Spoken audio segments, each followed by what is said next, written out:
Hey guys, welcome to another video from Overbite Gaming, and today we're going to be taking a look at Redfall, Arcane's latest, published by Bethesda Softworks. And yeah, it's not great, to be honest with you, is my very frank opinion. I have heard a lot of hyperbole around it though, and the people going, oh my god, it's the worst AAA game I've played in years. It's not. That is completely hyperbolic and just there for clickbait, in my opinion. But it is the very definition of meh. It is super mid. It all works, but it all works in a way that is just mediocre. Performance, at least on the PC version, is okay. The Xbox version is unfortunately limited to 30 frames per second as it stands.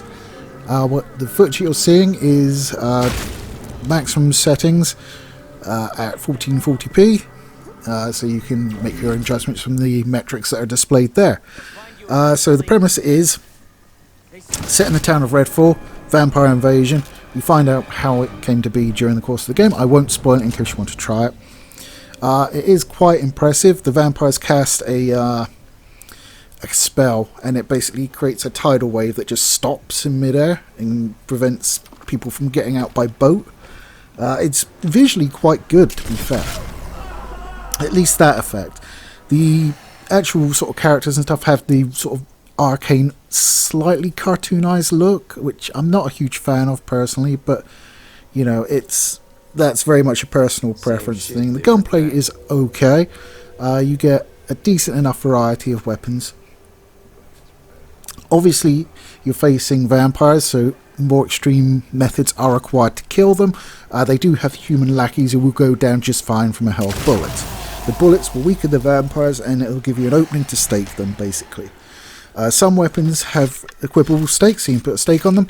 Others do not, and you need to switch to one that does have an equipable stake, or you could stake them, or there are other ways of dealing with them, such as flare guns or stake guns. There's also like a laser gun specifically tuned to deal with vampires. The four characters, because it is meant to be a cooperative game, you can play it single player, which I am doing because, well, I'm not sure if I should just say I don't have any friends or I don't have any friends that would play this. Might be fairer to me. There are four characters to pick from, so I will read you the descriptions for each off of Wikipedia, and you tell me which character you think I went for.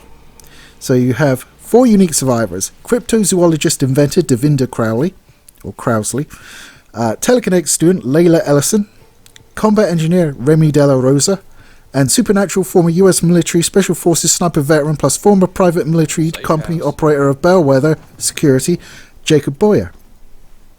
If you say Jacob, you're absolutely correct. That is the one I picked.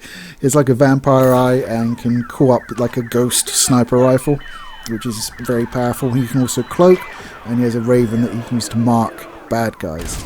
Yeah, there are skill trees in it, so you can have like more ammo, stuff like that. Yeah, your basic skill tree you find in most games, and you have your special abilities that are unique to each character, and you know, it's what you would expect from a skill tree.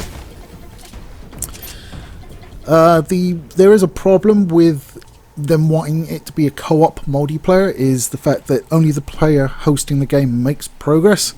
So if you want to go as a player participating in that game, if you go back to your game to play single player, your game will not have progress, so you will have to do the same missions over, which is a bit shit if you want a co-op experience, really.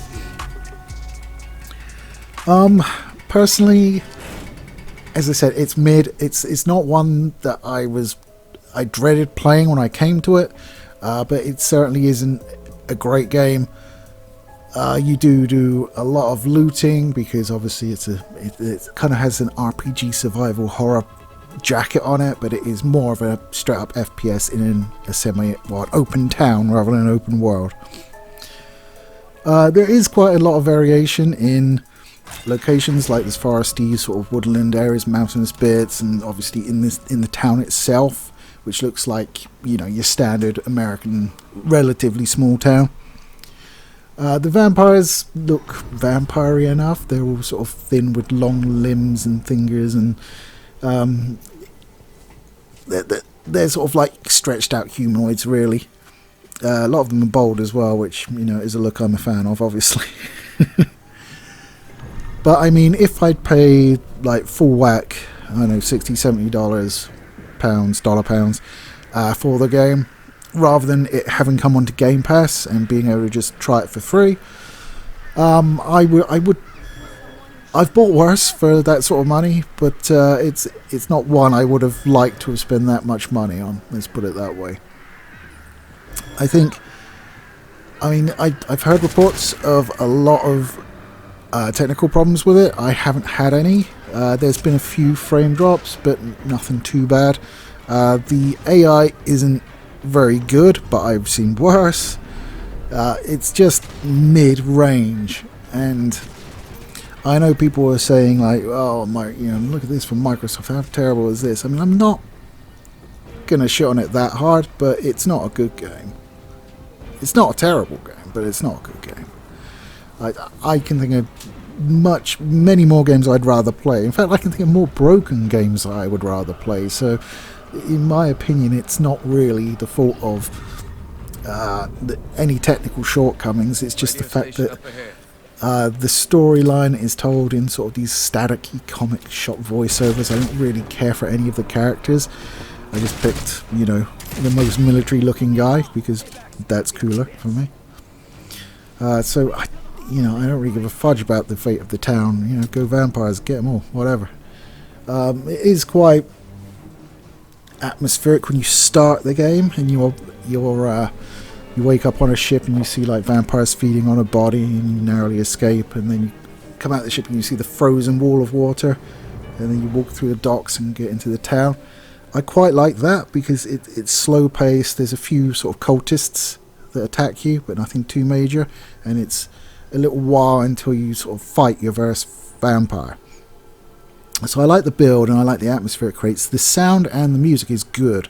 That is probably the best part of the game. And when I'm talking about soundtracks, there's not much else to talk about because I'm not a big one for soundtracks in games.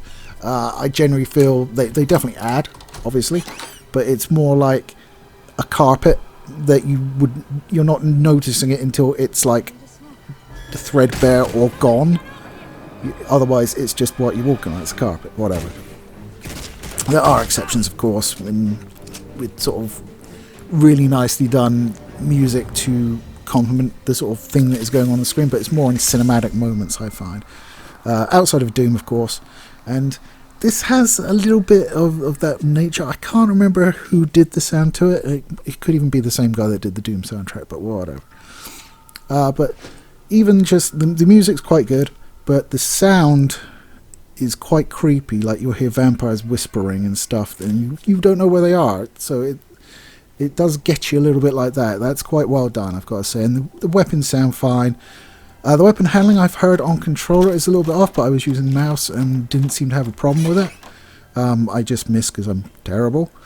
The weapons are okay. Like everything. It's just an okay game. It's nothing I'm going to go out my way to play or recommend to anybody, but I mean, if you've got Game Pass, you could play worse things. You could play better things as well.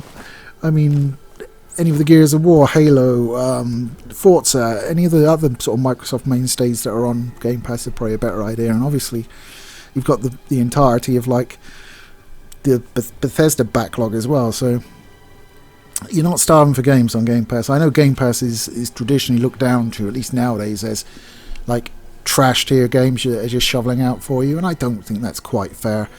But also, I mean, I don't play as many games on Game Pass as I do on Steam. That's just the way of it.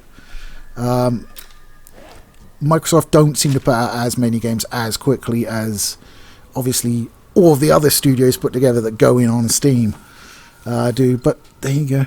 I don't know.